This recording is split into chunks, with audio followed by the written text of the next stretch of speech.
Okay, prepare to be offended. So I think I'm going to say this after, like, before I start every video. So if you're a Christian and you're not deconstructing, I don't think I'd recommend watching my videos. If you're in a space where you're questioning the church, come out of a cult or anything like that, then probably my videos are for you.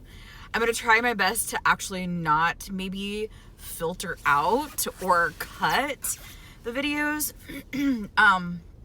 So maybe you get a little bit of a raw sense of who I am and my ADHD and saying things not right or not doing a great job or moving my hands and, and all the kinds of things. And I do have therapy in a little bit, so I'm kind of just killing a little bit of time, but I just kind of wanted to talk a little bit more about Trump, narcissism, and my dad. So I mentioned in my first video of this starting this deconstruction series, that was about religious trauma, cult groups, and Trump. That was the title, so you can go back and watch it if you want to. I am super floored that you guys are so supportive. Like, it really makes me want to cry because I really just feel like that my words don't mean anything. So, pretty much been told that my entire life. So, as I'm deconstructing, I am actually in a very safe space now. I'm in a very safe relationship, which has really freed me up over the last many years to start to deconstruct.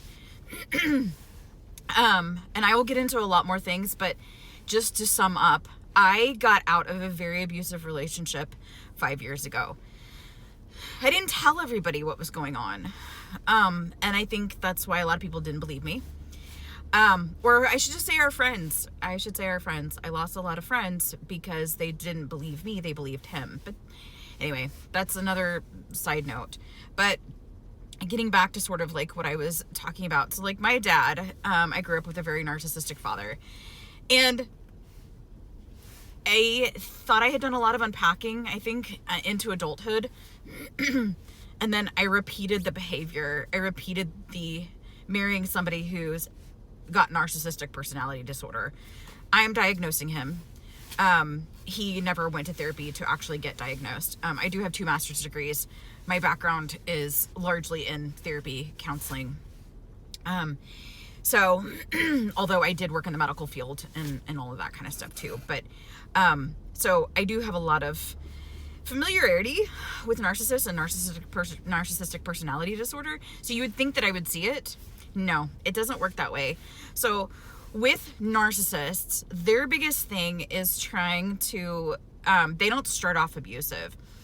They start off with showering you with compliments and promises, and they want you to speed up the process. They want it to be a fast process because the more time you have to think, the more time you have to process, they know they're not going to be successful in convincing you like what's taking place or what's actually going on.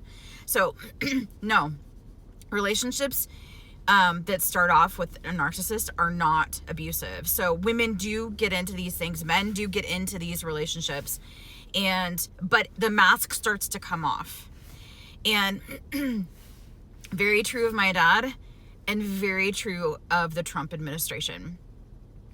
My grandparents, which were my dad's parents, amazing people. My grandpa was a pastor. My grandma was a pastor's wife. Amazing people. Still makes me emotional because they were so instrumental in my upbringing and like helping my mom get out of the horribleness that was my dad. My dad is still alive. That's for another time. But he always wanted to be he always said he was going to be the next president of the United States. He also said he was Jesus. He also said he was Thomas Jefferson. He also said he's a lot of other people. And so you would think, okay, I grew up in this, that I would see that I was marrying somebody that was similar to this, right? No, it doesn't work like that. And there was a family connection. And so I just, I really turned a blind eye to and listened to this guy. as to who he was and what he wanted to come out of. Like, he was telling me he was coming out of a cult-like church, which it was. Yes, it was 100%, but he knew the verbiage to use so that I would be sucked into believing him, feeling empathy for him, wanting to help him get out. And I fell for it. And so I ended up in the most abusive, the worst relationship of my life. And I did reach a breaking point, which I will share at some certain point in time, and ran. And at the time when I was running, I didn't know I was running. It was just a small step. It was just a small step. And my sister is a missionary. And they are very woke, if you want to call it that. Like, definitely see and have seen the Trump administration from the very beginning. And they can't tell everybody in their circles of missionary work that this is where they stand, but they are very vocal behind the scenes and lovely and wonderful and amazing people. So there are people that are still Christians that do see this and do fight against the Trump administration. But then you've got the really extreme, which is Christian nationalists, or people that are still indoctrinated and they don't see that they're indoctrinated and who still want to believe in the goodness of Trump. I mean, shit, man, I wanted to believe in the goodness of my dad. And I mean, I was a kid, but anyway, so all this to say, there are lots of parallels of narcissism with the Trump administration. And it took me a very long time to be able to deconstruct and admit that I had, again, chosen to become and be a part of something that is meeting my ex-husband. Horrific. Anyway, okay, I'm just rambling at this point, so I'm going to go ahead and close this off. I will keep talking. Thank you guys for listening. It's going to get more embarrassing, so this is going to be hard for me. Okay, talk to you soon. Bye.